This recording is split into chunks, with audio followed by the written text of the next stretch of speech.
It's Too Many Men on the Mic, presented by Netfront LLC. Now here's Coach Drew and Coach Jared.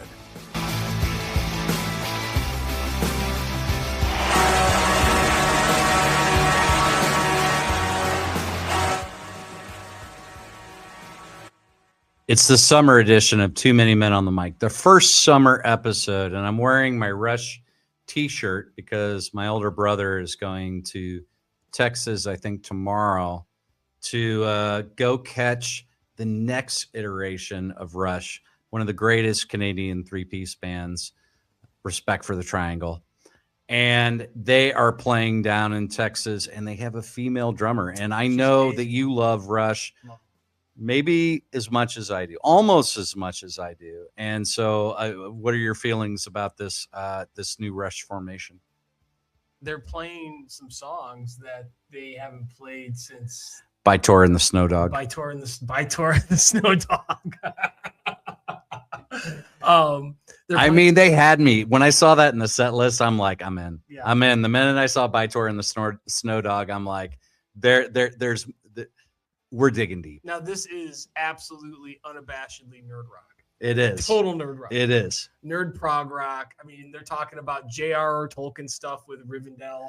Yeah. And that's a deep cut. Yeah, but I mean, we're talking about Fly By Night. So, I mean, if we could just do Fly By Night front to back that album, I'm in. Yeah, Fly By Night. I like Rush. Oh, I love the original Rush too. Like those two albums are. Well, they're 1 and 2, right? Yeah. Yeah. Working Man, Finding My Way. Finding My Way. The intro. Yeah. Yeah. It's just what every guitar player wants to be. So it looks like somebody's in the study of Sherlock Holmes's study. Oh, wait a minute. I didn't see him at our Too Many Men on the Mic show we had last week. Who lost a bet? Who is that? Who is that person? I don't know. Somebody who lost a bet. Ladies and gentlemen, and this is definitely, like last week, definitely had to watch us on YouTube because of all the. Oh, yeah. We were breaking it down. This week, in case you're not on YouTube, we've got a little smirky Grant who's not been joining, who's been on his own, was unwilling for the last 2 weeks to show his face after Montreal was beaten by the Hurricanes. And then I would have absolutely paid my bill if Montreal would have won. We would have golf Tapawingo. Something tells me he's been working on his golf game. He's been watching World Cup soccer, maybe potentially NBA basketball. Yeah. So I totally get it. He's a sports fan in other ways, but welcome back to the show, Grant. Yeah, welcome back. All I have to say for myself is I was on assignment. On assignment. Yeah, I was in the biz. You were suspended. Undisclosed location.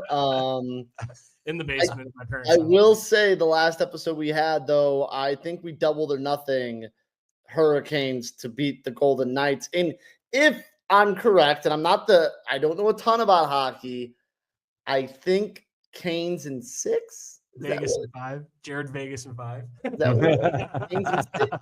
So I freely admit that your prediction was wrong. My prediction was completely wrong. I mean, we talked about it last week. Shout out to the show that you didn't watch. We're a part of last week. But we talked about how the Hurricanes out identitied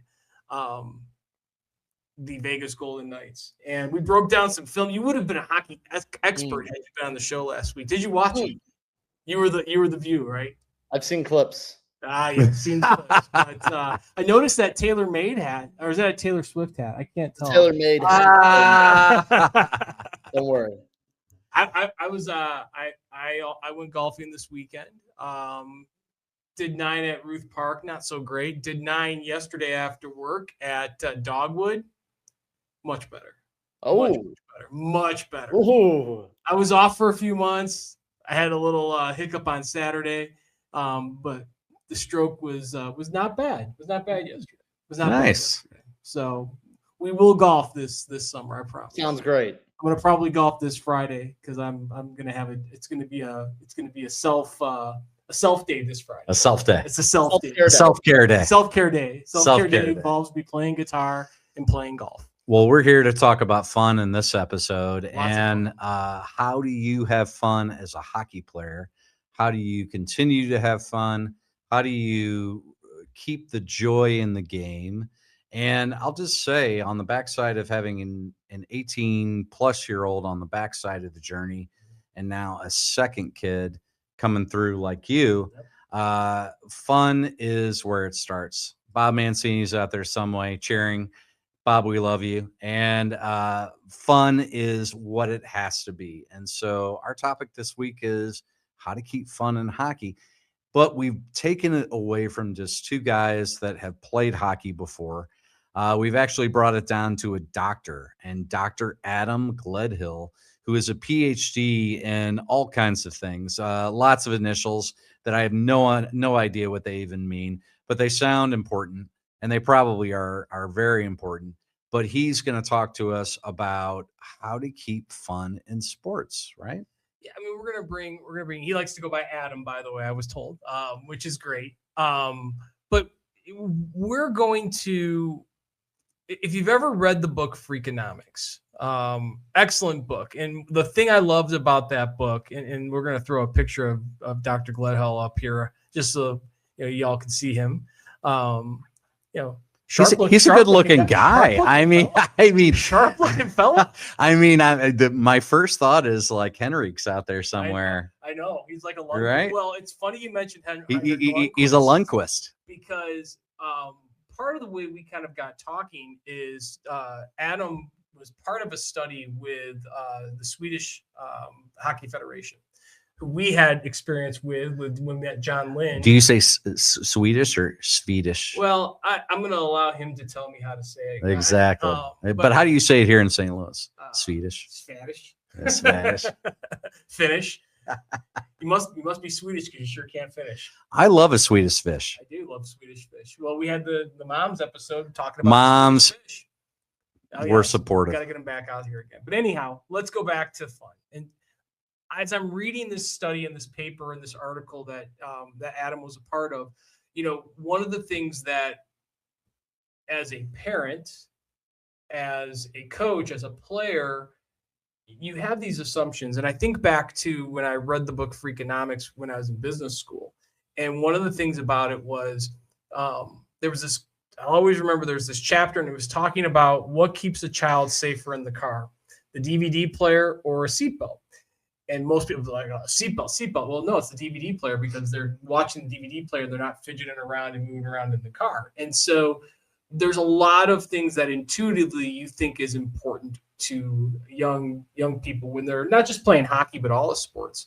And I don't want to bury the lead here, but Adam's research in Sweden with youth hockey players in Sweden kind of tells a different story. Not a hugely 90-degree or 180-degree divergent story, but intuitively you think kids like hockey or want to continue playing hockey because they want to continue to like be the best, or they want to recognition. Exactly. And it's completely different. And we're going to bring Adam on here in about 10-15 minutes, and we're going to let him talk a little bit about the research here. But I would just speak to our listeners out there, especially the parents, because so much of success in everything kids do is predicated on their relationship with their parents, both the verbal, the nonverbal, and then the things that parents introduce their kids to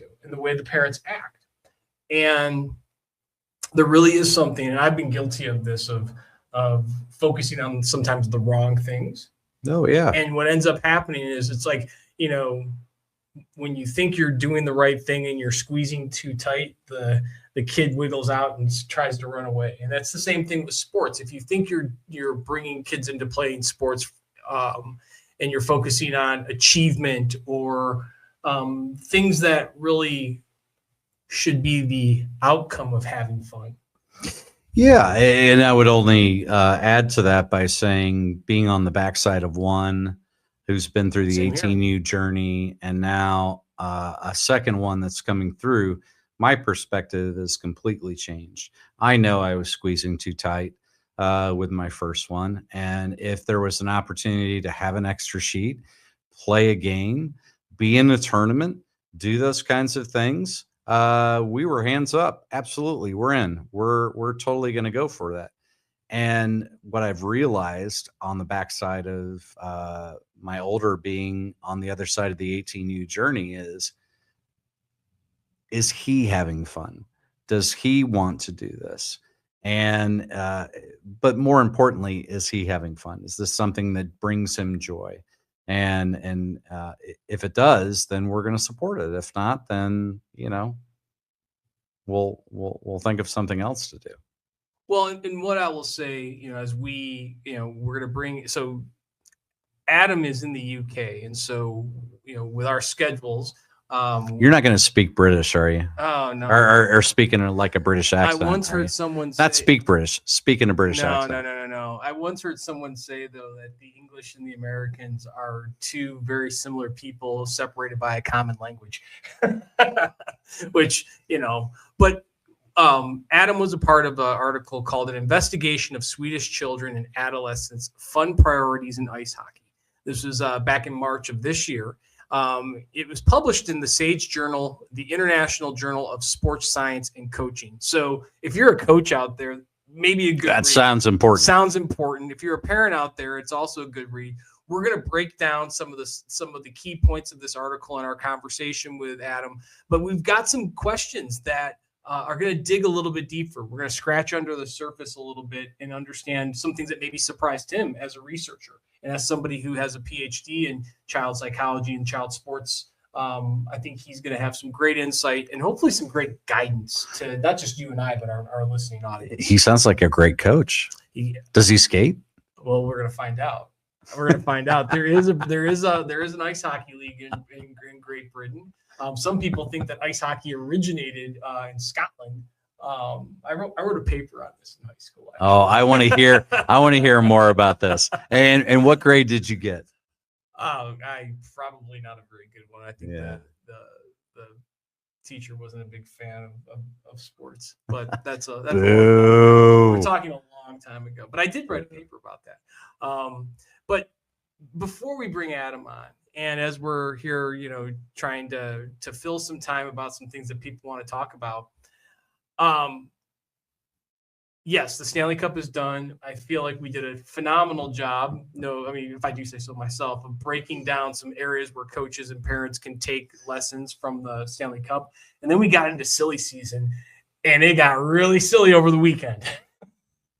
First off, I think what they're going to end up doing is it's going to be like youth hockey. It's going to be just like youth hockey. The NHL is going to be, they're going to try and get brothers to play together on every team. It's going to be like it was at youth hockey. I'm all for it. I got a chance to see my two boys play in the same game. And it was the best experience. So if the Kachucks, and then by proxy, the Hughes, and I think the Sutters back in the day, or the Stalls, or whoever has these awesome gene pools for hockey players, they want to play together, I'm all for it. Let's have fun. Look, I love it. And I don't want to sound like a downer when I say this. I'm just going off of history and actual stats. Being a podcast based out of St. Louis, Missouri, I can only say that I've watched the St. Louis Blues for 40 plus years of my life. And there was a time when Brian Sutter and Ron Sutter and Rich Sutter, and I don't think we had Brent. Brent was always in Chicago. But anyway, we had more than two brothers. I'm just going to tell you, it didn't work. There was nothing that came out of it. Now, what do I really believe is happening here folks, behind the scenes? The underlying tone there is it just also came out that Doug Armstrong tried to get Brady Tkachuk, and Brady's like, nah, I can go to Obi's anytime I want in the offseason. I'm going to Florida. Totally. So what do I really believe that's going on here in the background? Here's what I really believe is going on in the background is players are being savvy. They're coached by smart financial people, and they're saying you can make more money playing in the United States. And if you're going to play in the United States, maybe you should go to a tax haven. And one of those tax havens is Florida. Tennessee doesn't have a hockey team outside. Well, they do. They have Nashville. Some may not call it a hockey team. So Florida Sorry, Nashville. is a desirable destination, and on top of it, they're winning. So no surprise that the train is going there, and you have a marquee player like him that's off the board. What and has happens made if it, they get Dylan Larkin too? well, something tells me you want that to happen. I don't even want to talk. How many centers? That's the first time I've How said many his name centers do since they August. have? Yeah, I'm impressed. I really am, because first time. I thought that would have been front and center. No, I don't want to talk about it. Well, Barkov, Bennett, Anton Lundell. So here's my prediction: is now that they've brought Brady Tkachuk in, my very first thought was Anton Lundell's going somewhere else. As much as I love that guy, and he is money. Baby Barkov. He is Baby Barkov. He is going to be a future Selke award winner, maybe a couple times over. I mean, he is Steve Yzerman. He's Barkov. He's in that pedigree. And I have to believe that he's the next chip that falls at Florida. And he's going to go. That's a hot take. Not my favorite person right now. I never thought I'd ever say that. But, if you were going to ship him somewhere, feel free to ship him to the St. Louis Blues. We'd love to have. They've got a roster spot open. We'd love to have a center, certainly a Selke center, but there's just not enough spots. And so when I saw that Brady Tkachuk move, the first person I thought of was Anton Lundell. He's going somewhere. Don't know where he's going to go. Young kid, 22, 23. Yeah. I mean, he's just at the another year, I think. Yeah, and just at the beginning of his journey. But I mean, he contributed to many playoff goals in his very young career over the last 3 years that they were in the Stanley Cup. And what a gift for any team that would get a player like that. So I think another thing, and I read an article about this exact phenomenon that's going on in the NHL right now. With the everybody's paid in U.S. dollars. So there you've got that. No Venmo. Yeah, no Venmo. No Venmo, please. But think about it, though. I mean, a lot of it is what you're saying. But also a lot of it is I think the winning piece and the fun piece is huge. And what can you do in Sunrise, Florida? It's fun to play in Florida. You can't do in Ottawa. It's fun to play in Florida. You can't go to the beach.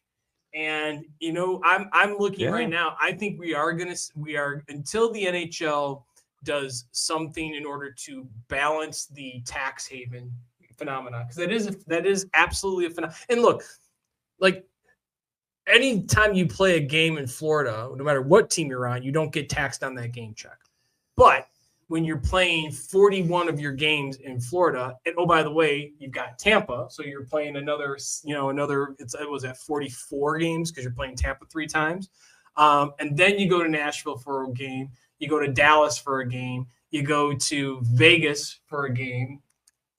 But do you want to know what's on the ballot right now? And I don't know, this is not political, but there is a motion on the ballot in Missouri to make us an income tax-free state. That would be fantastic. I think the Blues are probably lobbying hard for that right now. So, but what's going on at the same time is resurgence in what I'll call history. So the Montreal Canadiens are relevant again. Yep. So back to Original Six, back to rivalries, back to, I can tell you how many people I talk to that are in your youth hockey community and mine who said to me, like, the Canadiens, I think it's the coolest thing in the world. And they associate it with fun. Like, it's fun that NHL is back with the Montreal Canadiens, and it's good for the league. And so there's this dichotomy between, big word, Florida and Quebec and Original Six teams. So you've got, tax havens, and you've got history and tradition. And so it's a fascinating time to watch what's going on in the league right now. Yeah, I think another thing to point out here, though, is you had 2 Original Six teams in the playoffs this year, Boston and Montreal. You've had 2 Original Six teams in Detroit and Chicago who haven't sniffed the playoffs in almost a decade between both of them. I'm sorry. Yeah, Toronto just lost one of their marquee players, who, oh, by the way, was a catalyst of getting the team he went to in Vegas, where he was having fun, to the Stanley Cup. It's hard to play in Canada. I mean, who knows what's going to happen in Edmonton? We haven't even talked about Mike Babcock, and that might trigger a lot of folks out there. I don't even know if we want to talk about it. Well, no. What we said is we're going to talk about more controversial topics Mike Babcock in year is 2. controversial. So let's get after it real quick for just a second. I don't understand how this guy gets the luxury of being able to coach in the league again. I really don't. We've talked about mindset and the importance of mental health, fun, and nothing that I've read about this particular coach associates with that. So I'm struggling to understand how him getting into a pro hockey environment again is a good thing. And so I'll dip into controversy, and I'll start with that. It seems like dead on arrival to me. And what am I missing here? I mean, he almost had a job with Columbus. I mean, he was their head coach for 2 days until he started asking for people's cell phones when they walked in the door. I don't know if he can help himself. All right. So I'm just going to throw a stat out there. And I know there's young players that are listening. So I'm going to choose my words carefully. Let's just talk about how much of a dick this guy is. Okay. 1499 on 99 games, who had an opportunity to get to his 1500th game. And in front of his hometown. In front of his hometown. Hometown. So think about this. Mom, dad, sisters, brothers, aunts, uncles, nephews, whatever. The greatest American-born hockey player. And he healthy scratched him. I don't even know why you do that. You health bombed him in a game that was meaningless. So you have to be a special kind of dick to do something like that. So that's as much profanity as I'm going to introduce into this show. The only thing I can think of is the reality is, at least early on in his career in Anaheim and then in Detroit, say what you will. I mean, he won in Detroit during the salary cap era. And Stan Bowman is the general manager, whose dad, Scotty Bowman, who was a part of the Wings organization when they brought Bob Babcock in. And Scotty Bowman, if he coached in this era, and I can't believe I'm saying this, Scotty Bowman coached in this area, he'd be Mike Babcock. He would not get away with the stuff that he and let's remember that Scotty Bowman was on the verge of trading Steve Yzerman. It was, I think, 93, 94 season, 94, 95. Yeah. It was right around that time. And he said, if you want to be a player on this team, you have to become a two-way player. And you're no longer going to be a 50-goal scorer. And there was some tension that happened 65. With that. 65. And ultimately what happened is he became a perennial, sulky, prototypical two-way forward, not prototypical, two-way forward, everything that you want to see in a sulky candidate. And then, 3 cups after that. And, but I don't think a legend. Bowman doesn't get to Pittsburgh and Detroit in the 90s. If the antics that he was in the 70s with Montreal came to light in this era. I'm just a little surprised that in 2026, we're bringing somebody, when we've talked about all the mental health challenges, and we're talking about fun, Jeff Brown had to say about Jeff Brown, that we're bringing this guy back. Like, we don't have any other candidates that are out there that are better. So I'm missing something here. Well, I'll tell you what, there has to be 2 people who were on board with this. You got to believe McDavid and Draisaitl were like, we've got to try something. I mean, maybe, I don't know, trade one of them and get a goaltender and a couple of defensemen and play it. Yeah, but what I worry about is he's going to come in and he's going to do another Mitch Marner. Maybe he won't.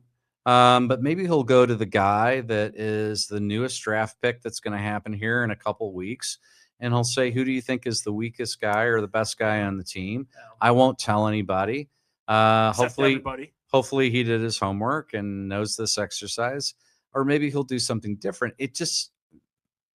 Why are we giving this guy an opportunity to be a coach of 32 teams in the best hockey league? There's not an AHL coach. There's not a junior coach. How about the coach of Denver University, who just is on the backside of winning a couple of championships? Like, why don't we hire that guy? What's so special about this guy? You know, I think people think that maybe that mentality is required at this particular time in Edmonton. That's the only thing I can think Right. of. It's a hard line. It's like the only thing. We need to get the players in line, so we need to bring a tough voice and a hammer in to do that. Hopefully it doesn't come at the expense I hope he's changed. of somebody's mental health. And I hope he's changed as well. But there's just a pattern and a history here is all I would say. And hockey is a gift, and it's supposed to be about fun. Yep. And that's what this episode's about. And so if it's not about fun, then why are we doing it? If there was one episode that was a one-off about him, but you go back to Johan Franz and you go back to, the stuff that went on with Mitch Marner. You talk about, the stuff that he got his third chance with Columbus and he blew that within 48 hours. Right, he was looking at their phones. That was this past season. He was looking at what the hell's on his phone? I don't know. Well, I will say this. It was people can change. People can adapt. I'm hopeful that he does, just because I believe people have the capacity to change. I do. I am super suspect. Yeah. And in the on the backside of so many good hockey stories like the DU coach and great things that are going on in our game, I'm struggling to understand why there weren't other options. And look, I'm just looking at this from the lens of how does this impact youth hockey? And just as much as kids look up and take their cues from youth hockey, adults do as well. And I've been around plenty of coaches who are been exposed to coaching in their life or see coaching on TV and they're like, that's a role model, whether you like it or not. And I'm not saying that, people shouldn't be making their own decisions and being themselves. But to me, if that's okay in the NHL, what does that say to the rest of us as you go down the line to your it trickles down level team? What'd you say? It trickles down. Oh, I thought you said something like I thought there was like some phrase that I'd never heard. It does trickle down, and I think the NHL has a responsibility to their fans and to the game, because yes, most kids are not going to go pro, but you know what? The next pros are playing youth hockey right now somewhere, and I just feel like some of the things that have been reported firsthand from a lot of folks about this particular coach. I don't know. I mean, now. Well, we beat a dead horse. Let's get back into the fun. And I think for this episode, since it's centered on fun, we need to go to a drill draw, and we need to draw up a fun drill. And this is a drill. We need to pick a drill that it's the kind of one that the kids come back to you and they're like, can I do it again? Don't blow the whistle. Don't blow it dead. Like, let's keep going. What do you got, Coach?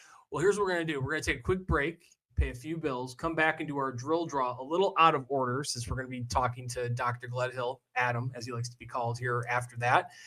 So don't go anywhere. This is Too Many Men on the Mic. We will be right back. St. Louis hockey families and business leaders, if you need custom gear that stands out and stands for something, it's time to meet 5B Designs. Founded by Shannon Brahini, a proud St. Louis mom and entrepreneur, 5B Designs is a woman-owned small business that brings purpose to custom apparel. Whether you're suiting up your youth or high school hockey team or leveling up your company's branded swag, 5B delivers top-notch quality with a personal touch. You need a team store? No problem. Corporate polos or event giveaways? They've got you covered. 5B makes it easy with fast turnaround, flexible service, and designs your players or employees will love to wear. Check them out at stores.inksoft.com/5B Designs. That's the word 5.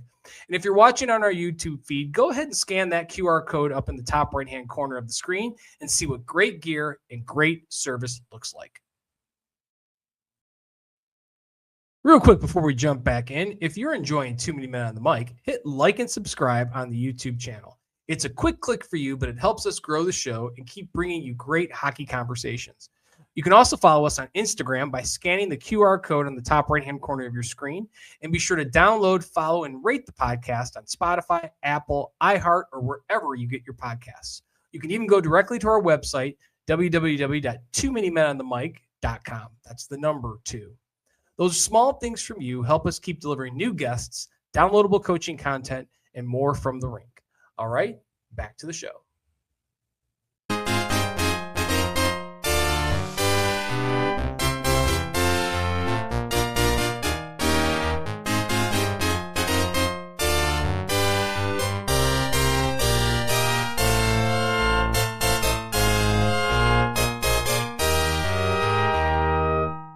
Oh my goodness, I have ColecoVision in my head, maybe some Sega and Intellivision. But I'll digress. I'll just say this next segment is brought to you by Drift Hockey. It is our drill draw corner of expertise. Thanks to the folks over at Drift for making a all-in-one hockey tool available to us for the Too Many Men on the Mic show. And we are here to draw up a drill that is all about fun, aren't we? Absolutely. And this is the segment where if you're listening on Spotify, Apple Music, Amazon, iHeartRadio, or wherever you get your podcasts, pause it, open up your browser, go to YouTube, and Click watch that this. QR code. Click that QR code if you're a coach and you or a manager or an administrator to download a copy of Drift Hockey. They now have an app version, which makes it really easy for your players. Brian Dolan and his team do a phenomenal job, and we're so excited to be partners with them. All right, let's talk about, we're going to be bringing on Adam Gledhill, and we're talking about fun. And I think a through line, especially with you, I mean, you can't spell Drew without fun. Coach Fun here is literally, and I've been coaching with him now for several years. He is all about having fun. Let's do it. And this drill or this game that we're about to play, the easy way, the simple way to do this would be, we're going to do kind of a shootout game. But we throw a little fun into this. Oh my gosh, it's so fun, and it's a 5-puck challenge. It is 5 pucks on a blue line. So let's get the nets out there, and then let's get 5 pucks on each blue line. So the idea here is that it is truly a race. Which team can score 5 pucks on the goalie first? And so as Coach Jared's laying the pucks out, we'll talk about where the players are. And the players are on the opposite bench, right? So they have to skate all the way across the gauntlet, I'll call it, the red line, the center line, to even have the opportunity to begin to touch the pucks. And of course, we've got goalies in that. And so they're super important in this drill too. We'll come back to that in a second, because not only are they goalies, but they add to the play and the fun of what's going on here. And so each team is going to potentially skate across the red line and grab a puck. And they're going to go in, and it's, 1-on-0 on the goalie, and we're going to try to score. And if we score, great. Next player goes up in line, and they're going to follow right behind. But if they don't score for some reason, they have to retrieve their puck. Now, here's where the element of true fun comes in, because we experienced this last week in practice, and I thought it was fantastic because we didn't even coach it. The goalies did this on their own. The goalies, when a player missed a shot, would skate out of the crease, grab the puck, and literally shoot the puck to the other end of the ice so that the player had to chase it. So imagine that. You're coming in on a 1-on-0, you're shooting on the goalie, you're hoping it's going to go in. You're picking your best shot, or your 1A, 1B shot that you're going to go in.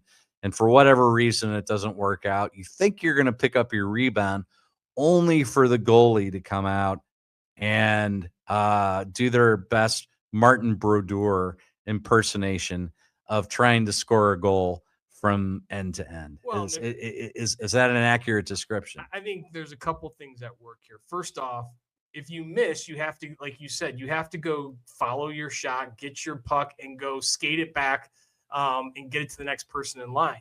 And since this is a race and the goalie is playing for the other team, they're going to say, well, I want to make it hard for you to get the puck. And so absolutely.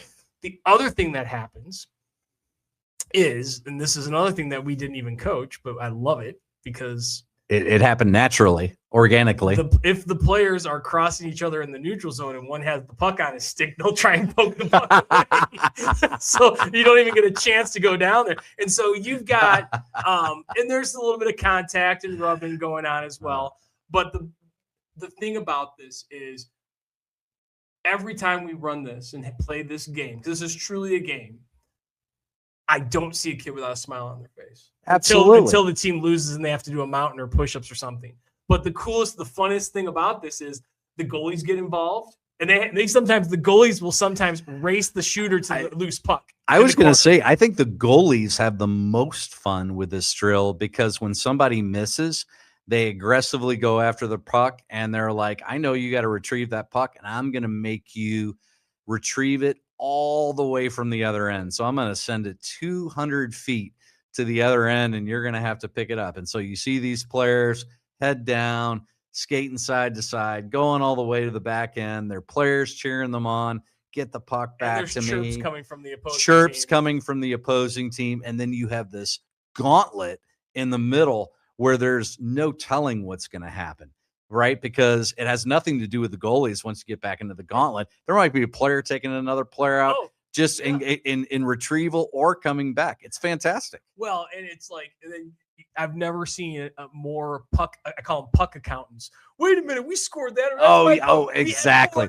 Three. What about? Wait, I love that description. Puck accountants. Puck accountants. I mean, every time on this drill, we hear, "No, we scored that. They're cheating. The score is the score." It's a fun game. We call it Ladue 5 puck because we added in a little bit of like Ricky Bobby. If you ain't rubbing, if you're not first, you're last, and if it ain't rubbing, you ain't racing. The goaltender's gonna do it. We had one goalie race the shooter after he missed to get the puck in the corner, and I think he held it there. And the guy's like, I can't get the puck. He's got goalie pads. I love it. I love when the goalies get involved and just make it just insufferable for the forwards. It's fantastic.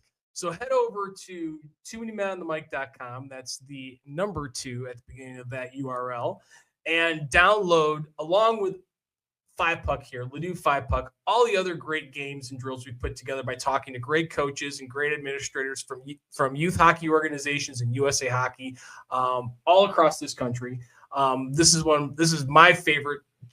Basically because we get to play NHL 94 organ music to start it off. Love it. But this is one of my favorite games. I know it's one of your favorite games. What you will find is this will be when we're playing 5-on-5 full ice for 30 minutes and the guys are a little bit tired. You'd be amazed the amount of energy they find to play this game in the last 5 minutes. 5 minutes of practice. Yeah, this is a great drill. If you're a coach out there and you want to just kind of change it up and have something fun at the very end of practice, this is a great last 5-minute drill to run with your team.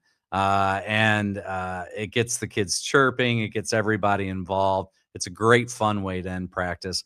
And hockey should be about fun. So try it out. Well, that was a great drill draw. And I think that's a great segue to bringing on our guest, Dr. Adam Gledhill.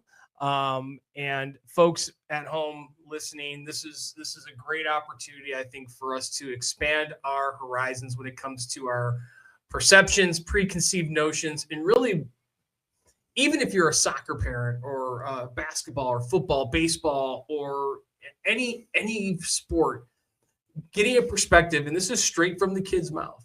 I'm excited, and if you haven't had a chance, go out and take a look at the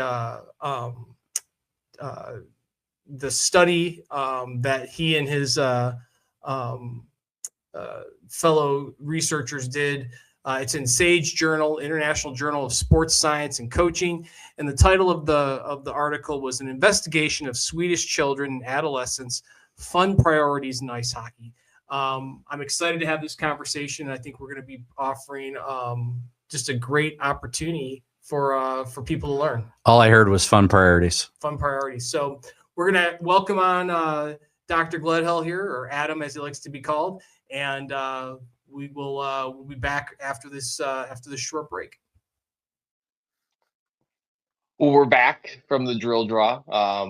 And as we've been talking about in this episode, it's all about fun. It's so fun that, Drew and I have pulled an all-nighter. And as you can see, we've changed clothes and the sun is out. No, but in all seriousness, we're excited to talk about the motivation behind kids to play youth sports. And obviously youth hockey is our main focus, but I think a lot of what this next guest is going to share crosses the lines across, whether it's baseball, football, as they call soccer where he is from, football here, basketball, what have you.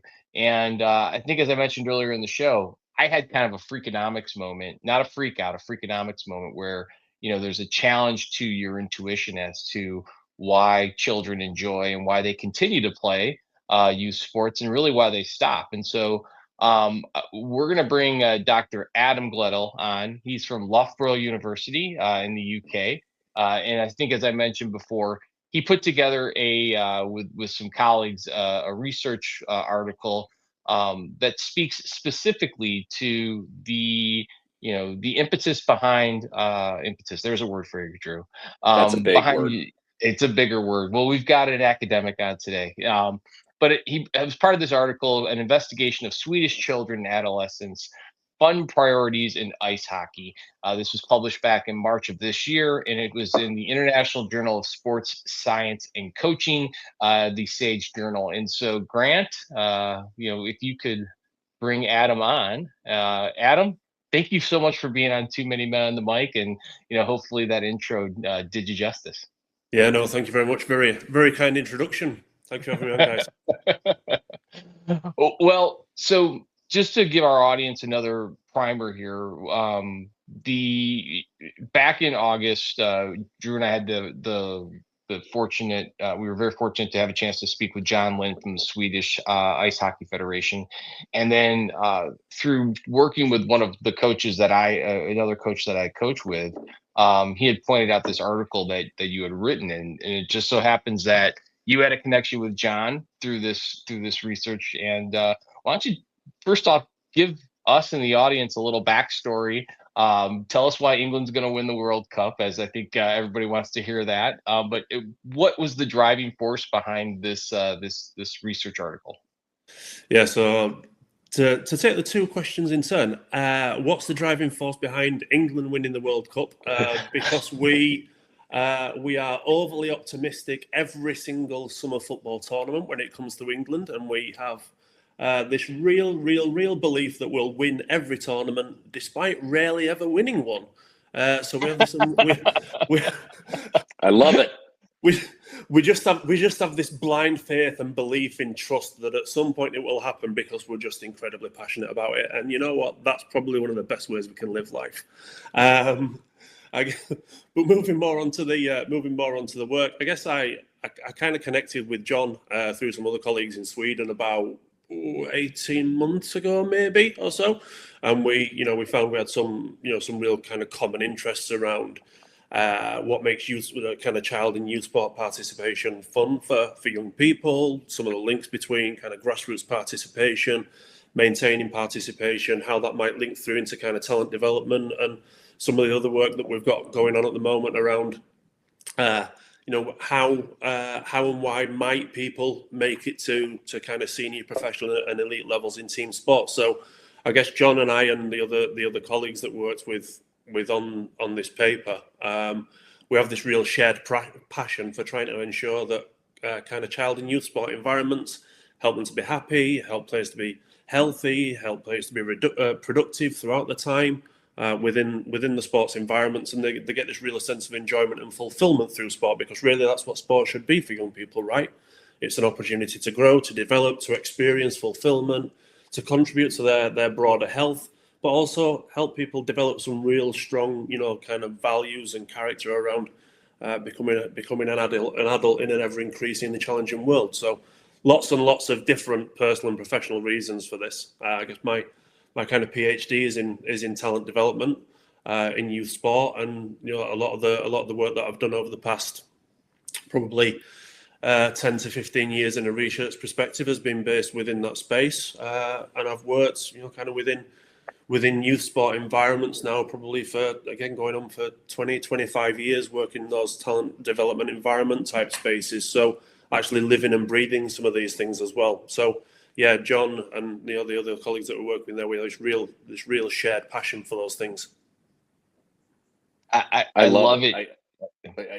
I love it, and just I love how you started off with just the confidence piece. England is always going to win, even though you haven't won a tournament. Use it in so many words, and so I love that optimism. And he mentioned Blind Faith, which is an awesome band. That is a fantastic band, a wonderful band. One of Eric Clapton. Look him up, Grant. Look him up, Grant. Yes, I need to. Yeah. You can't find your way home, Grant. Yeah, you'll be in the presence of the Lord. Don't worry about it. Two great ones. Well, let's dig into the article a little bit. What I found fascinating is it sounds like through the paper that you had players and your study centered on doing your best was more important than winning. Is that fair to say? And give us a little bit of the story behind that, and to what you saw there. Yeah, and I think on the face of it, that kind of finding can probably be surprising somewhat, I guess, particularly to adults. On the surface of it might surprise adults because we can often assume that kids are quite outcome driven. Am I winning? Am I scoring? Am I being the best? Am I being the one who's getting pointed out all the time? And whilst, yes, there's an importance of that for children, I guess what the data shows really clearly is that more effort-based experiences are much more important than the outcome-based ones. Now, yeah, it does surprise adults, but when you dig into it, it actually makes total sense. If you think about the questions that children often ask themselves, and you guys are all coaches, we've all been around kind of youth sports environments. The questions will be, was I involved? Was I engaged? Did I try my best? Did I get better? Have I learned something new? Have I tried a new trick? All those sorts of things. They're the questions that really commonly children will talk about. So that's what fun feels like to them. So I guess the fact that trying your best was one of the, was the rank number one across like every subgroup, whether it was age, whether it was sex, whether it was, perceived playing level. So I guess from there, we can see that kids don't really define fun by what happens, are you winning, but how they experience that participation. And that's a really big mindset shift, right? That's a really big mindset shift, because we'll often design even child sport environments around outcomes, but kids experience them more through effort, and fun's experience more through effort and development and progression and the dynamics and the relationships. So the other important thing here, as you alluded to a little bit, is that this isn't just hockey data that shows this. Whilst our data is from ice hockey, we've seen across sports similar findings. So these findings have been found across soccer, across tennis, in different countries. So and across different theories as well, right? So from that perspective, we can see that fun is, fairly consistently driven by effort, by improvement, not just winning. So I guess for me as well, that's important from a participation perspective and fun, but it's also important from the other side of it, where, as I mentioned, like I'm really interested in talent development, as well as I'm really interested in how can we create these environments that help kids just enjoy themselves and just thrive as young people. Now, from a talent development perspective, when children have experienced more task involving, so more effort and improvement based types of environments, they've also tend to have a greater chance of making it to a senior professional level, making it to higher levels in sports, and having greater career longevity in some cases as well. So I think whilst this is all focused on fun, there are also and participation, there are also other other developmental benefits that we can consider from this as well. I find it just fascinating how, and I think, and I want to ask you this, because as I read this article, I thought back to some of the differences in the way Sweden, specifically around their hockey development program, differs from the North American model that we have here in US and Canada. And if I'm not mistaken, the cohorts, and when I say that, it's like, how do they classify, you know, you know, beginner, intermediate, elite level players, really doesn't take root until a later age. I think it's after 12, or even after 14. Whereas here in the United States and in Canada, we start classifying kids in some instances, and I'm not proud to say this, as early as 6 years old. When they're in their Does diapers, Adam. Yeah. Does that have a did you find that there was a, because I know you talked about the demographics across, sex and age, and did if you were talking to some of the older players in Sweden who were considered elite and had progressed further, was that, whether we call it a hypothesis or, was that still a through line to even older, more advanced players? The effort, the compete, was that consistent from across the age group, the age spectrum? Yeah, and so to the first point around, I guess the approach to classification, that approach to classification is seen in kind of different countries, different nations, different sports in some respects. I guess over here in the UK, there's a similar approach where you do have, again, children classified as young as under 6, right? So, and I think there's some potential challenges in there, from everything from age related to maturation type elements that go through early to mid adolescence. But one of the interesting findings here is that even the players who kind of perceive themselves to be more competent players, who perceive themselves to be better players as they were older, still place really great value on improving, on trying hard, those sorts of things. So I think if we're looking at that as a way of almost kind of shaping coping environments, and thinking about some of the things that coaches might be able to do, for example, there's a real potential benefit there. So if we look at some of the kind of, let's say, some coaching type aspects, I think the first thing that I'd say here is that, like, child and youth sport doesn't happen without coaches, right? It doesn't happen without places where kids can turn up and play sport. And most, if not all, coaches, they want to do the right thing by the children that they're coaching. They want to create the best experience possible. So I think how we group and how we shape those environments, but also how we emphasize things like results and winning, and even whether we record results or not, which, again, in different countries, they have different practices, can all shape those things. So from there, I think one of the things that I'll refer back to is what I said in answer to the last question. These findings are relatively stable across age groups, across levels, across sexes, across, multiple countries, multiple sports. So from there, that's really important. The other side of it is, we can start looking at this also from now, well, how can we inform some of our understanding from dropout type research? So rather than the type of research that this is, which is what makes it fun, what recommendations can we put in place to keep people involved, some of the other research that looks at, well, why do people drop out? And when you marry those two things together, we can see that actually, when, kind of as people start approaching early to mid-adolescence, if they feel less capable, if they feel like they're not getting the opportunity to try hard, if they've become very risk averse because of how the environment changes, those sorts of things, they actually increase the chances that someone's going to drop out from sport. So when you put all of those parts of the picture together, what we're seeing here is almost a consistent structure that we could put in place to be able to increase the chances that participation rates will maintain or improve. But again, also giving people the best chance of thriving in environments that allow them to be the best versions of themselves. I love it. And as coaches, I'm curious, I'm interested. What can coaches do to prevent that from happening? How can they make practices more fun?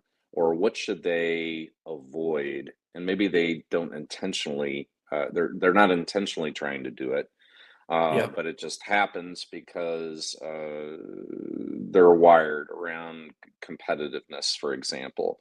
Yeah. What tips could you share with some of our coaches that might be listening out there? Yeah, and as I said, like I don't think I've ever really met a coach who will intentionally do the wrong thing because they're just a horrible person and they don't want the kids to enjoy sport. Right? Everybody does what they do with the best of intentions to try and create the best environment for the kids. So I'll caveat everything with that, because there's almost I'm keen to avoid almost this perception sometimes, like this ivory tower type. Right. You know what I mean? And I think that a lot of the ways that coaches will approach coaching children is a very human decision. So I guess a simple principle is, probably this idea of connection before correction. So how can we build confidence and build trust first, develop those relationships, and then look to guide improvement? And when looking to guide that improvement, how can we help the player to be central to that? So, if we tie this back into the research paper that we're talking about here, the three of the biggest drivers of fun were trying hard, were positive team dynamics, and positive coaching. The great thing about those things is they're all controllable factors. They're all things that we can do something about relatively easily. So if we combine all that, again, with some of the youth sport dropout research, we also know that if we've got poor coach-athlete relationships, that's a higher dropout risk. We also know that if young players or young people, more importantly, don't feel that kind of sense of support or from coaches, that also reduces their motivation to continue, which then also increases the risk of dropout. So I guess even at times well-meaning coaches, they might find themselves interrupting constantly or focusing on what went wrong or tying feedback to performance or results rather than effort, and do those things quite naturally, trying to help. Now, for a lot of kids, that can be, they realize they've made mistakes. They know they've made one, as well as in some instances also knowing how to correct it. But it gets spoken about, gets pointed out, and gets spoken about quite publicly anyway. Now, from there, I guess the coaching also starts to determine whether effort and trying new things feels risky or safe. Because if we're looking at this idea of, if we're looking at this idea of trying hard, improvement, development, those sorts of things, then in many respects, trying new things needs to feel more safe than it is risky. Now, if we've got kind of coaching approaches that influence, it's kind of the impact on people's willingness to try new things or try hard at new things, then that can really subtly impact things like players becoming risk averse. Now, if they're afraid to fail, then they'll stop trying. If they'll stop trying, the effort elements disappear, the improvement elements disappear, and that can be something that impacts the experience. It might be that there's elements around team dynamics, so players can become more fearful of judgment and the consequences of something going wrong. Or players can feel like they're being perceived negatively. So those sorts of things become really important. And in that respect, I think coaches have a really, really valuable and a really important role to play in shaping the youth sport experience. But it's in a way that goes far beyond just teaching people skills. And I think sometimes when we talk about coaching practice and coaching behaviours, there is a little bit of an emphasis on that kind of skill development, technical development, tactical development. And actually in child and youth sport, there's a much bigger element around, again, creating the environments for young people to thrive, developing the relationships, and that's here that kind of mantra of connection before correction becomes so important in that regard. This conversation couldn't be happening in a better time for I think me and Drew personally, because we have we are coaching some kids right now who there's some risk of that they may select out of playing hockey again, and that mantra of connection before correction, but also the dynamic of, I think this is important as a coach to kind of self-reflect. When you are what you consider coaching a kid, and if it's in a public forum, it's not just that player, that child you're talking to who's watching you, it's everyone else, whether you're on the bench or you're at and it just kind of dawned on me, sometimes the best coaching is knowing when not to coach, it feels like. Like I said, this was like reading the book Freakonomics. It's a hard thing because as a coach, I know I have personally, like, you see something and you want to, it's almost like I want to give this child advice on how, when he or she faces this the next time, which could be in the next 5 minutes. And that's probably the worst thing you can do. And it was funny because a guy I coach with, he was like, don't play video games from the bench. Like, don't try and control the player. I loved it. He's like, don't play PlayStation from the bench. And I looked at him, I'm like, I'm stealing that one. That's brilliant, by the way. But do you feel that sometimes what coaches can do is not do anything in the moment? Is that a legitimate observation? Obviously safety, being everybody's safe. But what are your thoughts around that? And what coaches Yeah, I think as with most things in life, there's a balance. Now, the real benefit of allowing kind of children and young people the opportunity to kind of have that in the moment, what's happened, think about it, digest it, those sorts of things, we can help to develop so many different kind of psychological, psychosocial aspects that are really important for being young people and being young athletes. They can help to, they can learn to self-correct. They can learn their decision-making, problem-solving, creativity. All of those things can come through that idea of let's just take a breath. Let's just give them a moment. And like that, the scenarios that you're talking about there, Jared, they all come from a good place, right? You want to help the young person because you know that that the sport's really important to them, and you know that they want to improve. You know that they want to get better. So is there a space for the kind of do nothing? And by the way, I love the video game analogy. It's we often see the same thing, kind of in youth football over here, where it feels like the coaches have just got the kids on FIFA sometimes. It's do that. But I think the other side of it is, if we want to look at it from a coaching perspective, we have one viewpoint on what's going on that pitch. The players have on that, on the rink, on the court, whichever sport we're talking about. They have a different perspective. They have a different viewpoint, and they can literally see things that are different to the things that we can see. So there's that to take into account as well. Now, is that me saying we should never provide corrective feedback? We should never interject when we need to? A lot of that comes down to knowing your players, knowing how that works in a way that works for them. Lots of young players will know when they've made a mistake. They'll know what the mistake was. They know how it came about, and they know how to correct it. So they don't necessarily need that support and advice. Going in and jumping in and then doing that anyway can be counterproductive sometimes. But equally so, you might have little Jimmy, little Jenny, little Johnny who has absolutely no idea what's gone wrong or why it's gone wrong or why it was a problem in a game scenario. So then it becomes more about the how than the what. How do I do this best to support this individual player? And I spoke a little bit around, the kind of this mantra of connection before correction, that connection part, getting to know your individual players, building trust, know what works for them and when it works for them, and how they can be involved in their process based on their stage of development. That becomes so important, because ultimately then that will directly influence how the correction part happens and how effective it will be. Well, Adam, there's little Jimmy and little Johnny in every country, by the way. Little Jimmy and little Johnny are in every single country. Adam, you missed Jenny. Jenny. We call her Joni here. Or Jill.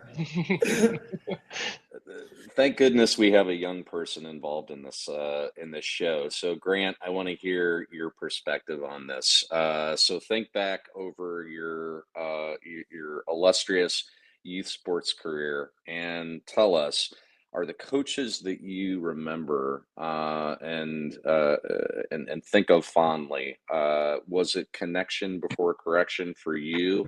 And give us a little bit of context about your experience as an athlete and what we're talking about here. So growing up, I played baseball, American football, and basketball. And for 2/3 of that, the coach was my dad. So that's kind of sorry about that.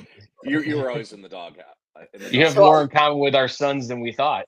So I guess that was technically that was connection before correction.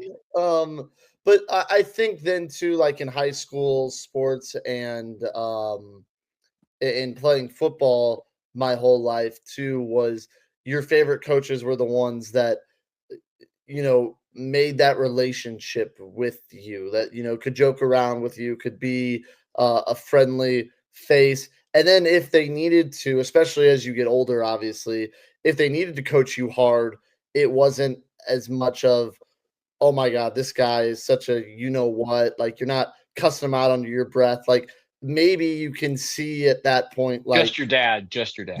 Yeah. When your dad coaches you hard, then you're always a little mad. Yeah. Why is he coming after me? But I think like with the coaches that work on that connection is when maybe they know what button to push to get you locked back in or to get you playing well. And I think that's what good coaches do too, is like, I know one coach that, he knew that if he needed to lay into me a little bit, it would fire me up. I wouldn't be, woe is me, just not care anymore, where some kids like that can't happen. So like, I think the connection was always important. And then the correction, then they know how to handle player by player.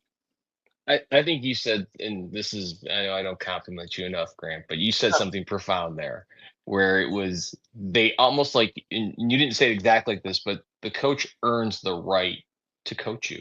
Yeah. And, I'm going to, toot Drew's horn here a little bit.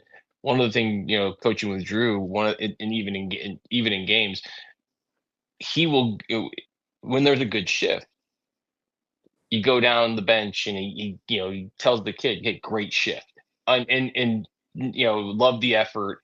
And I think if you don't score a goal or something happens, being able to do that first feels like that.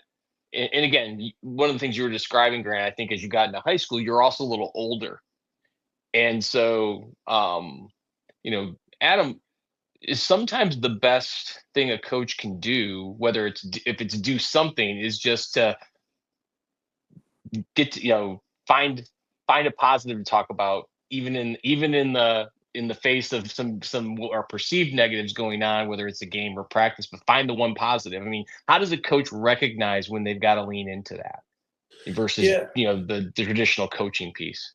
Yeah, so here's probably the easiest example that we can give that happens really often. Okay, so child tries something in training and it goes wrong. It doesn't work. One of the first words that will often come out is unlucky. Okay, now we know why the people have done that, because they recognize something. But if we think about that, it's unlucky is something's gone wrong. How can we reframe that? We can praise the intent. We can praise the effort. We can kind of role model people's confidence to try something. We can kind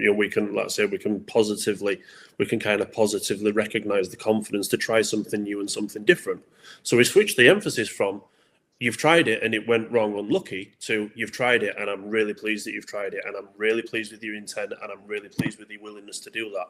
That's great, because to the child that signals, okay, I can try this again because I've clearly done the right thing. I've clearly tried the right thing. I've clearly tried something that people think will work. So I'm going to try that again and I'm going to see what happens. Whereas if it's, unlucky. Right. The kid hears, the kid first hears, and then they hear, unlucky. Yeah, I was just listening to what you were saying, and the unlucky almost comes across like failure. Yeah, absolutely. That's it. It kind of almost, again, it's one of those things, whilst it's said with the best of intentions, the impact of it, if you think back to times when, and again, we've all coached around here, right? And we've all been coached by people.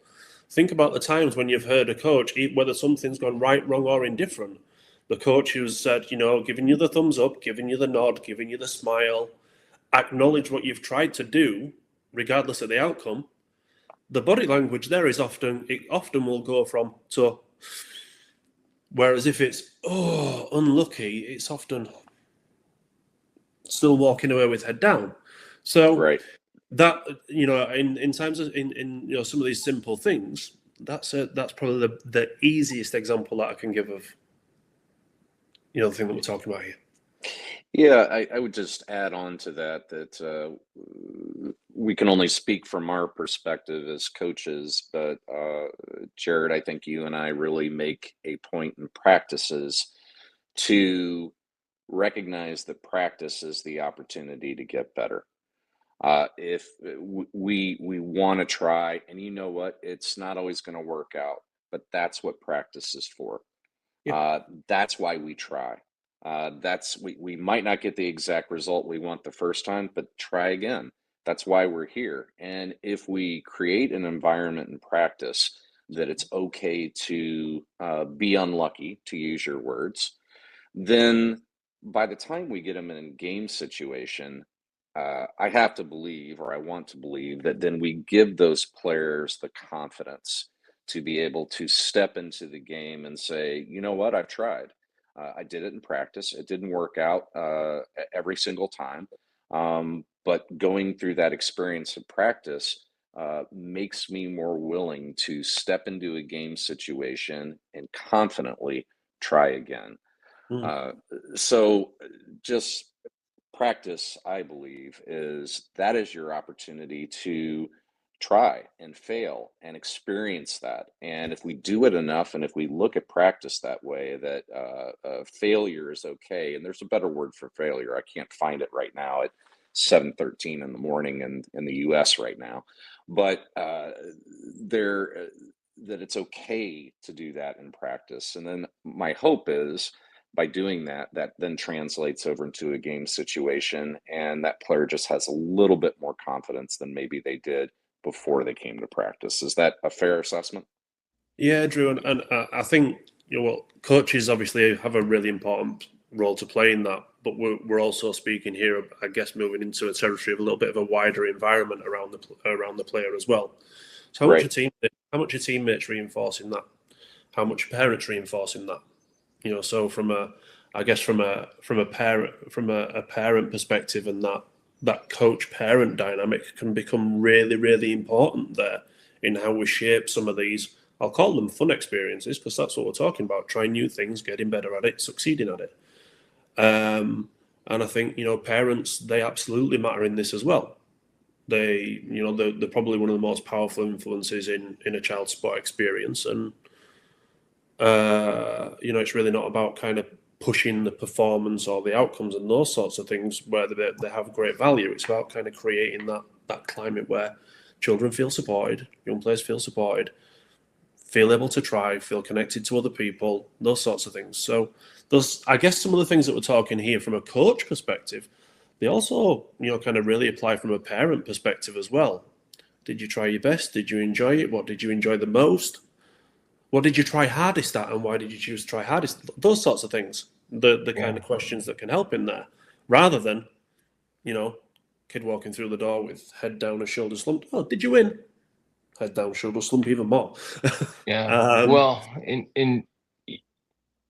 It's a great segue, because I was kind of, my train of thought was going to the parents as well here for my next question, but more of an observation that I've made with youth hockey, and I'd love to hear your viewpoint on it. Oftentimes, parents' own most recent exposure with the sport that they have their child playing is when they were at their oldest peak playing that sport themselves, or as a fan of a professional team. And so sometimes I think the parents are looking through this lens of expectation based on their most recent experience with that sport versus their 6-year-old or 7-year-old self. Or, oh my gosh, here in St. Louis, I watch the St. Louis Blues every Tuesday night break my heart. Or if you're it's York FC and the Minstermen, I watch them break my heart every, and is that a component that parents have to almost be less of a fan of their child and more of a, what should be the most important thing if you're a parent getting your child into sports, like that should be driving you? Yeah, I think the being, what I say is it be less of a fan. I think it's be a fan, probably be the biggest fan in the right way. Gotcha. Because I guess as parents, we should be our child's biggest supporter, right? But I think, to your point around the elements around the parents' exposure to that sport, maybe being their last involvement with it as an adult, probably, around about the time or not long after they had children, it's an important thing. And there are some generational differences here as well that are real things that we can be aware of. And I think, if I speak to my own experience, I think, my parents were a little bit of both, in terms of creating conditions to develop and support results in that respect, and winning being okay as long as it's done in the right way. It's based on hard work and effort and those sorts of things. And I think that the question that you asked Grant about earlier on about the best coaches that you remember, I was sitting there thinking, they're exactly the people I remember. I played football, basketball, rugby, and did track and field athletics when I was younger, and exactly the same thing. Probably the best coach that I ever had was a basketball coach. He was the same type of person. He was try, learn, keep going. Winning is nothing to be ashamed of. Winning is okay as long as it's done in the right way, and as long as you're developing through winning rather than all those sorts of things. So, to the parent perspective, yeah, this idea of really working on reinforcing effort rather than just results is a really important part. Being encouraging of players being really good teammates. Like ice hockey, it's a team sport. It's dynamic. It's changing. You're reliant on other people to do well. So you can't just be a good player, if we want to put that in air quotes. You can't just be a really skillful player who can do things by themselves, unless you're kind of messy. Bend it like Beckham, right? So encouraging being a really good teammate, and the values and the qualities that make somebody a really good teammate, particularly in child and youth sport as well, valuing inclusion, valuing encouragement, valuing communication, all those sorts of things. So I guess some of those things around what can parents do to help that? Yeah, absolutely. Support things like support the coach publicly rather than, kind of being the parent who sits in the car talking to the kid about everything that the coach has done wrong. Because that creates a real challenge for the child, because they've got these two really important people. We call it car coaching. Yeah, got these two really important people, and then you've got this little child in between who's like, what do I do now? Obviously, avoid the sideline coaching is so important because it creates the same scenario. Again, I watch a lot of kind of grassroots sport over here, and it's not uncommon that I'll see an 11-year-old boy or an 11-year-old girl who's getting 5 different instructions from 4 different people at the same time. So that is a massive problem. But or also hand signals from the stands. That's my favorite. And a lot of the other things that we expect children to develop emotional control, and sport is one of the ways that they can develop that and also use it as a way of becoming a better athlete and a better person. But parents are really important architects of that as well. Do they role model emotional control and respect on the sidelines? Do they speak to officials? Do they speak to other parents? Do they speak to coaches?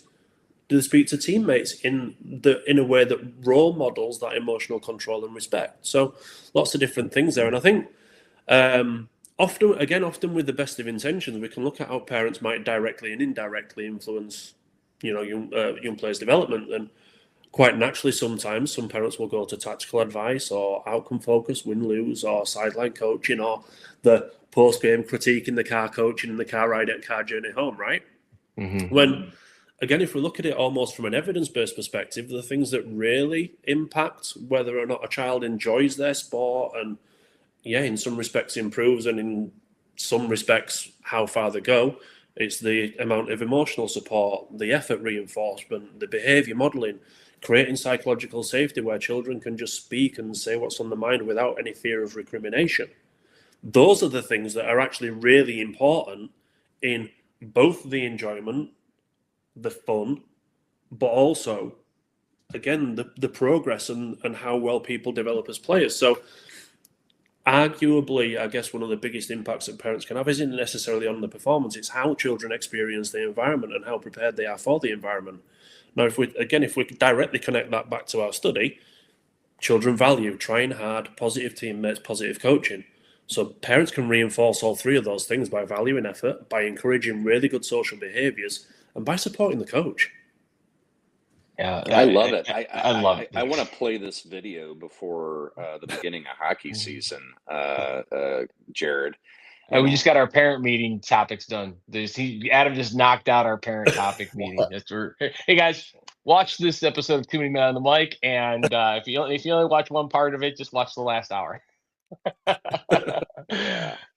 I think, the fan is the root of the word fanatic, and I think the thing that I take away from this is be a fan, not a fanatic. And a fanatic is somebody who's, I always think of the old Seinfeld. Yes, Grant, I'm showing my age here. The old Seinfeld with Putty as like a sports team, and like that, like parents can't be less Putty and be more of, that's your child out there. What should you be proud of? And again, I don't want to tell somebody what they're proud of, but it would be nice if you're as proud of if you see the effort your child's putting in, even if he or she doesn't score a goal that game. And I know Drew and I have taken great pains here recently when we have interactions with parents, and there's inevitably, wish he would do this more. I wish she would do that more. And it was like, hey, she had two of the best shifts of the game that I've seen her play, and then just kind of exit. Leave him with that. So, and Drew's very good at that. We call it the Irish goodbye. He's like, oh, your kid had a great game. See you guys.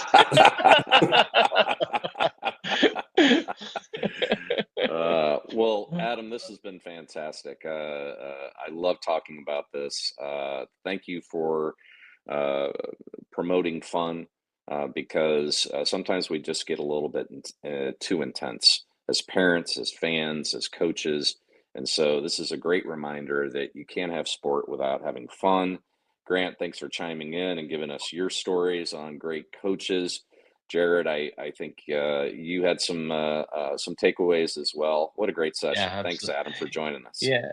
Adam, we hope that you'll be gracious enough, to maybe come back on later in the year.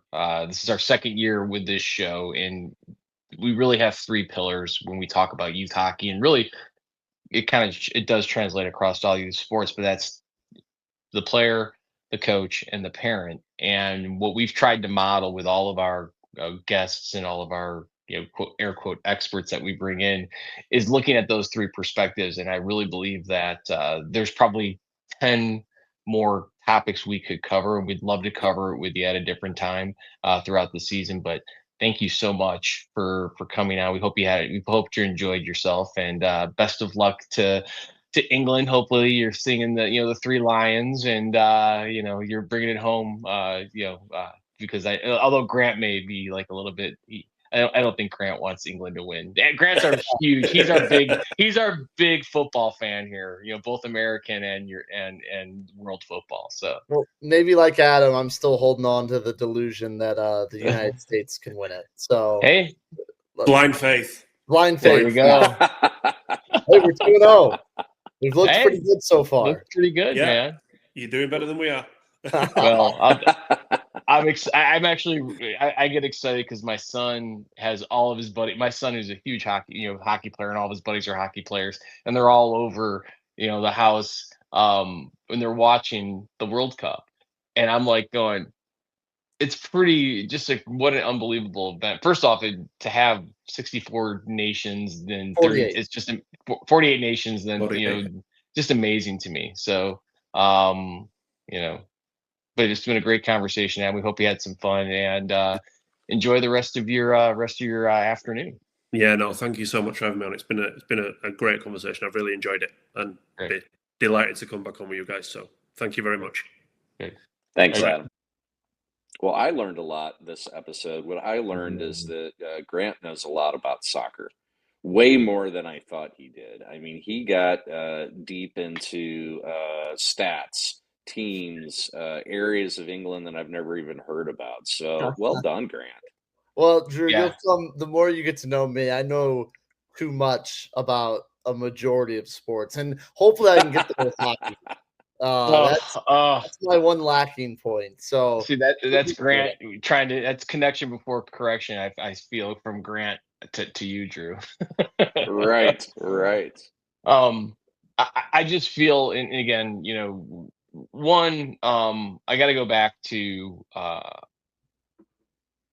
it's conversations like that which make me so grateful, Drew, that you came to me, last year around January and said we should do this podcast because, not only as a parent and a coach, do I take and absorb a lot of things from what Adam was saying, but my hopes is that as we grow our audience and as more parents and coaches and players are following us and get exposed to that, if they could take one little thing from that conversation and do some self-reflection, to, I don't want to say improve, I would say to evolve their coaching or even evolve their parenting techniques, then that's awesome. And I'm hopeful, hopeful Adam can come on again, because I still think there's a lot that we can ask him and bring to the table. But phenomenal conversation, and I'm so grateful to Adam coming on, and grateful that we have this forum to be able to do this. This is amazing. Yeah, I hope there's one takeaway that a coach and a parent can, on the backside of this, say, whether it's a parent, great job trying, as opposed to why didn't you do this, or you need to work on this. So just recalibrating your approach, certainly if you're a parent, but also always learning how to be a better coach. So I thought Adam was a fantastic guest. Yep. Fun practices. That needs to be the first thing. And I think we were talking the other night, and I as a coach, what do you love most about coaching? And I'm like, well, I love practices, because that's when I can actually be out there on the ice. I can't be on the ice during the game. I always tell parents when they say good game, coach, I'm like, well, I still haven't scored a goal yet. But make it fun, praise, and really praise the effort. Effort. And even if you don't always, I think we don't always recognize the effort that a kid puts into it. And I think, stop looking at these kids, even as a coach, as if you want them to be the finished product in that moment. Enjoy the journey to that finished product and praise the effort. And then you'll have less kids looking to leave at 12, 13, 14, 15, and 16. I truly believe that. So, Grant, what do you think? Yeah, I was just thinking about that, like from a parenting, the effort. Like I can remember maybe my freshman or sophomore year, and like practice, I missed a couple fly balls, and I come home and I'm like the next day, Dad, let's go to the field, just hit me fly balls. And I think even if I missed a few when we were practicing, I think he was just like looking back on it, was just happy that I was putting in the effort, and then when I made the plays in the actual games, I think it was nice, like knowing, okay, so we both put in that, like, look what happens. We practiced for 2 hours on a weekend, and then the next week during the games, I made all the plays. Like, I think it's stuff like that with like parenting, coaching, I think is important, but also like being able to coach, tell the kid what they're doing wrong or what they did wrong, but in a way that then they'll actually trust you. Because I think that's a big thing, is like you can say like, hey, I don't know, think of baseball. If you maybe position yourself right here instead of here, you're going to make that play next time. And if the kid does it and then makes the play, he'll be like, oh, wow, coach, he knows what he's talking about. He actually did know what he was talking about. Exactly. And I think that's big, is like in coaching too, is to sometimes you have to get the kids to like actually believe what you're doing. Because like they might never fix their batting stance or the way they shoot the puck or where they line up on a penalty kill if they don't think you know what you're doing. Well, on that note, I want to praise the effort that you're going to be making, Grant, to come to our next gig. Yes. I need to skate. I just want to skate. All right, we'll figure that out then sooner than later. But what a phenomenal show. Thanks everybody for listening. Thanks to 5B Designs, thanks to Drift Hockey, and thanks to Dr. Adam Gledhill, Man U supporter, as we find out a little off the show, even though he's a York City, he's in York City FC territory. Hopefully everybody got something out of it. Shoots, he scores. Play the song, Grant. Let's go. See you next week.